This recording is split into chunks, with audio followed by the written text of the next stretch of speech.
दोस्तों ग्रेजुइटी का नाम आपने सुना होगा, तो ये ग्रेजुइटी आखिर है क्या, किसको मिलता है, कौन देता है, कैलकुलेशन क्या है, ये सभी सवालों के जवाब आपको हमारे आज के वीडियो में मिल जाएंगे। तो ये वीडियो जो है वो हर एक एम्प्लॉय एंड एम्प्लॉयर के लिए है जो लोग जॉब करते हैं या फिर कोई कंपनी चलाते हैं या फिर HR डिपार्टमेंट संभालते हैं या फिर कोई अकाउंट्स डिपार्टमेंट। तो आइए स्टार्ट करते हैं हमारा आज का वीडियो। मैं हूं दिया पटेल एंड आप देख रहे हैं आपकी अपनी channel accounting solutions for you. यहाँ पे हम देते हैं एम्प्लॉय एंड एम्प्लॉयर से जुड़े हुए हर एक सवाल का जवाब। अगर आप हमारे चैनल में नए हो तो आज ही सब्सक्राइब कर लेना, और अगर टेलीग्राम ग्रुप ज्वाइन नहीं किया है तो आज ही कर लेना। बहुत सारी अपडेट्स हम वहां पे भी देते हैं। जो ग्रुप का नेम है वो टू दिया पटेल है, लिंक आपको डिस्क्रिप्शन से भी मिल जाएगी। तो आइए स्टार्ट करते हैं आज का वीडियो। कुछ सालों पहले जब एम्प्लॉय जॉब छोड़ता था तो एम्प्लॉयर उसके अकॉर्डिंग एम्प्लॉय को ग्रेजुइटी पे करता था। तो एम्प्लॉय एंड एम्प्लॉयर दोनों में बहुत सारे अनबनाव बनते थे। तो इसको लेके ही गवर्नमेंट एक 1972 में रूल एप्लीकेबल किया। सर्टेन अमाउंट ग्रेजुइटी के लिए मिलेगी और साथ साथ में कुछ कैलकुलेशंस भी करने पड़ेंगे और उसके बेस पे ही ग्रेजुइटी पे की जाएगी। पहले हम देखते हैं कि कंपनी की एप्लीकेबिलिटी क्या होनी चाहिए। अगर दोस्तों आपकी कंपनी में 10 से ज्यादा एम्प्लॉय है तो वो कंपनी ग्रेजुइटी के लिए एप्लीकेबल रहेगी। ये बात हो गई हमारे एम्प्लॉयर की। अभी कौन से एम्प्लॉय को इसका बेनिफिट मिलेगा, तो आपने कोई भी कंपनी में 5 साल तक कंटिन्यूअस सर्विस दी होगी और आप जॉब छोड़ रहे हो तो आपको इसका बेनिफिट मिलेगा। वैसे ग्रेजुइटी का जो बेनिफिट है वो रिटायरमेंट के लिए होता है, बट अगर आप 5 साल तक कंटिन्यूअस जॉब करते हो कोई भी पर्टिकुलर कंपनी में और जब छोड़ रहे हैं तब हम लोगों को इसका बेनिफिट मिलता है। तो उसका कैलकुलेशन किस तरीके से होता है वो हम बाद में देखते हैं। अभी बात आती है कि ग्रेजुइटी हम लोगों को कितनी अमाउंट तक मिलती है। तो दोस्तों गवर्नमेंट के रूल्स के अकॉर्डिंग हम लोगों को 20 लाख तक ग्रेजुइटी मिलती है और वो भी टैक्स फ्री रहती है। इसके ऊपर कोई भी टैक्स नहीं लगता। बट मान लो आपकी ग्रेजुइटी जो है आपके कैलकुलेशन के अकॉर्डिंग 22 लाख रुपए हो रही है, तो कैसे कैलकुलेशन होगा। तो 20 लाख गवर्नमेंट के रूल के अकॉर्डिंग आपको मिलेगा, बट अगर एम्प्लॉयर माने की कंपनी चाहे तो वो ऊपर के 2 लाख दे सकती है।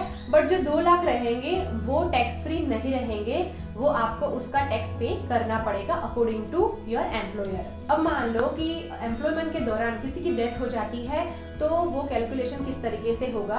तो दोस्तों डेथ हो जाती है किसी की तो वो लोग 5 साल के जो रूल के अकॉर्डिंग एप्लीकेबल नहीं रहते हैं, उनके लिए अलग से एक रूल बनाया हुआ है।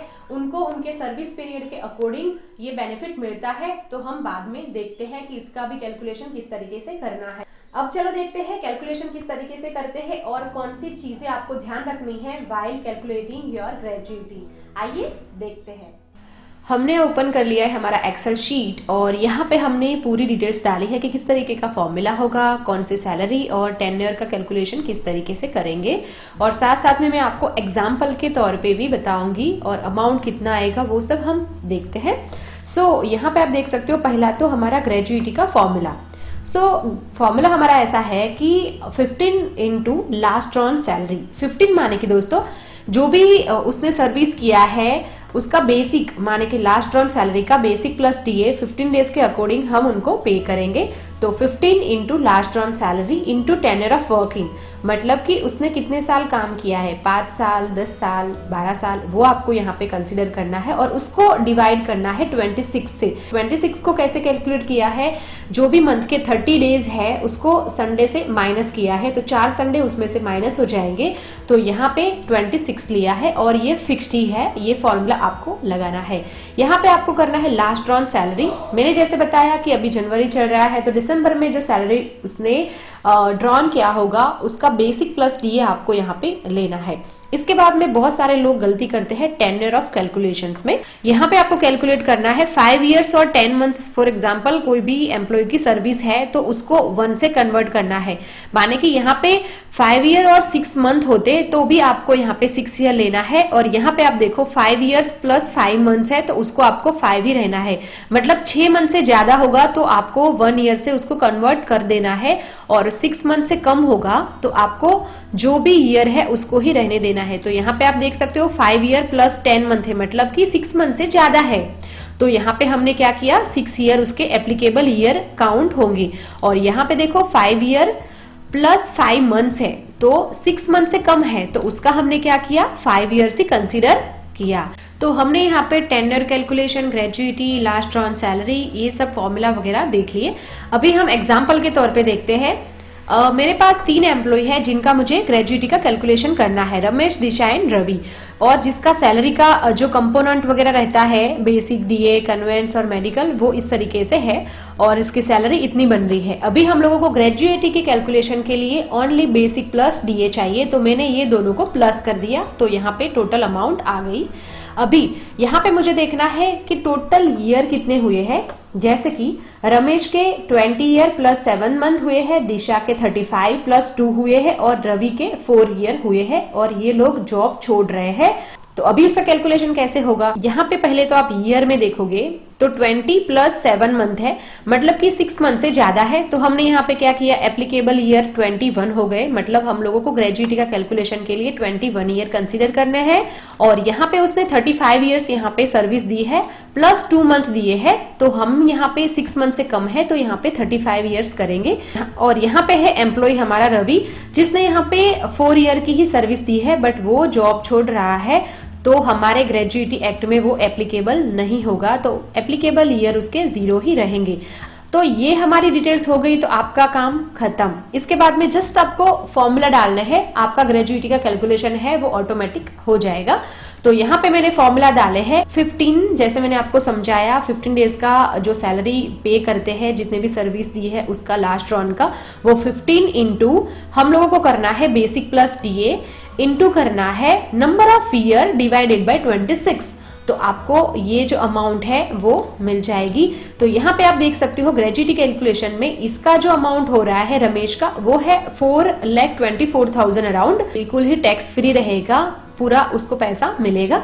यहाँ पे हमारा दूसरा एम्प्लॉय है जिसने 35 ईयर 2 मंथ यहाँ पे सर्विस दी है और उसके एप्लीकेबल ईयर 35 हो रहे हैं, और उसका अमाउंट है वो 20 लाख से ज्यादा हो रहा है, मतलब हमारी जो लिमिट है उससे ज्यादा हो रहा है, मतलब 26,85,576 हो रहे हैं। अपनी ग्रेजुइटी की लिमिट के अकॉर्डिंग उसको 20 लाख तक मिलेगा टैक्स फ्री अमाउंट, बट यहाँ पे एम्प्लॉयर चाहे तो ऊपर के जो 685 है वो दे सकता है, बट इसके ऊपर टैक्स एप्लीकेबल होगा।